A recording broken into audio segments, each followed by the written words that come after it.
From the rolling hills of Normal. His beginnings in Alabama started in chains. To the flowing waters of the shoals. It's important for artists and producers to draw from the past. From the stars above. It was an amazing experience in that I saw and worked with engineers who looked like me. To a house of worship. The one thing they could not take away from us was our faith in God. As we look back on past trials. I want them to understand that people had to make sacrifices. We're reminded of tomorrow's fight. I want to see us correct all the mistakes that we've made.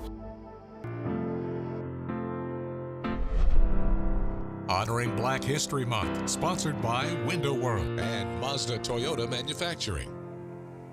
Well, thank you for joining us for this News 19 special and giving us the opportunity to tell your stories. I'm Dallas Parker. And I'm Lindsay Smith. Historically Black colleges have served several functions in American society. During a time when white institutions shut Black people out, HBCUs were there to provide them with that higher education.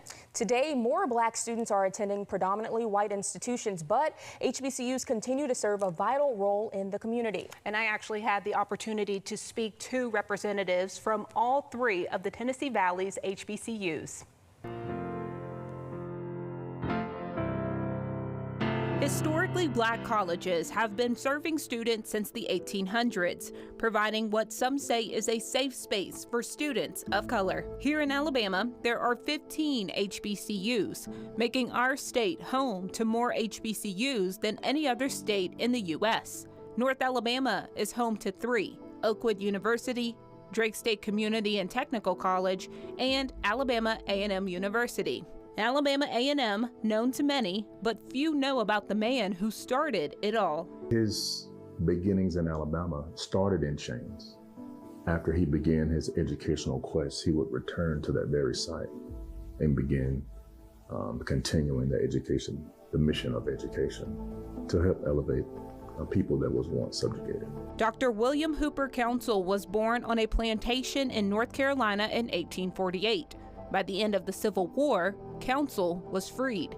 He went to school to further his education, spent several years teaching, and in 1875, he became the first principal and president of Huntsville Normal School. In 1969, the Alabama State Board of Education, the governing body of the institution, adopted a resolution changing the name of the institution to Alabama Agricultural and Mechanical University. In 1887, Dr. Council attracted wide attention when he filed a lawsuit with the Interstate Commerce Commission for being ejected from a first-class coach while traveling on an Alabama railroad. They found that Council was in its right, and they said if anyone purchased a first-class ticket, it must be treated with equal and fair accommodations.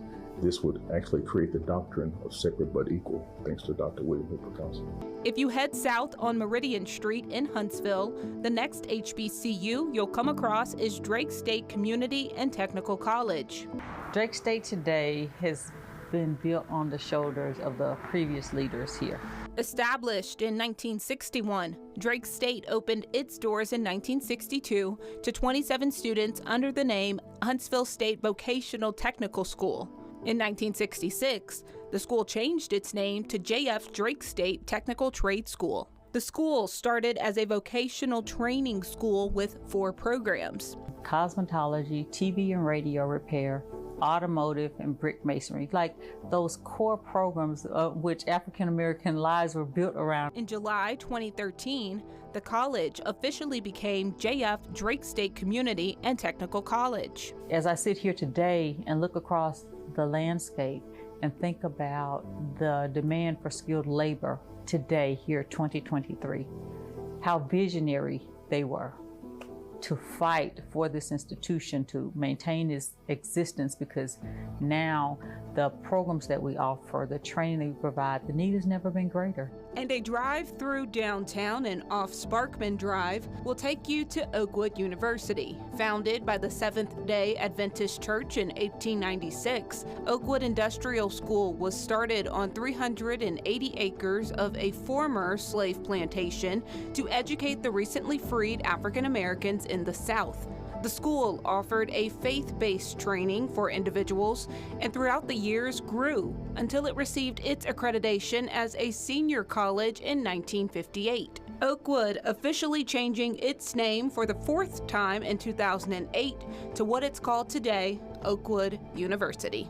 From then to now, from making college affordable to supporting African American students seeking degrees and careers, some say the role HBCUs play is unquestionable. The need for historically Black institutions has never been greater. We have a lot to celebrate because as we think about our doctors and engineers and all of the folks that these institutions produce, that's something to be celebrated. Now, North Alabama is deeply tied to the science, technology, engineering, and mathematics, or STEM field, with NASA's Marshall Space Flight Center, the Redstone Arsenal, and contractors across the area innovating the latest and greatest technology. That's right. STEM has proven itself as an integral part of our community, and with that, intrinsically tied to the fight for equality. News 19's Deidre Briscoe has that story. Before Alabama ever began the process of desegregation, Black men and women were part of the team working to get America to the moon. The NASA Marshall Space Flight Center was established in July 1st, 1957, more than 5 years before Huntsville would become the first city in the state to begin integrating. Clyde Foster, a Black mathematician technician working for the Army Ballistic Missile Agency at the time, was part of the core nucleus of scientists and researchers transferred to the newly formed Marshall organization.